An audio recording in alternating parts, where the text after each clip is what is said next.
இன்றைக்கி நம்ம பார்க்குறது என்ன அப்படின்னா, எங்கள் ஊர் தஞ்சாவூரில் வந்து சீம்பாலை வந்து எப்படி திரட்டுறாங்க அப்படிங்கிறதான் பார்க்க போகிறோம். எல்லா ஊர்லேயும் வந்து ஒரு டிஃப்ரெண்ட் ஸ்டைலில் வந்து சீம்பாலை வந்து திரட்டுவாங்க. ஆனால் எங்கள் ஊரில் வந்து இந்த முறையில் தான் சீம்பாலை திரட்டி எடுப்போம்.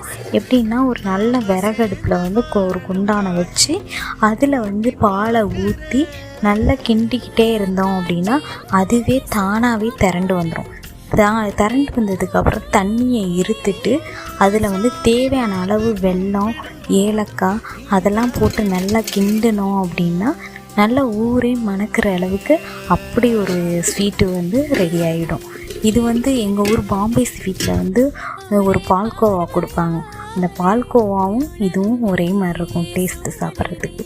எல்லாருமே வந்து இந்த ரெசிபியை வந்து ட்ரை பண்ணி பாருங்கள். இது எப்படி இருக்குன்னு சொல்லுங்கள்.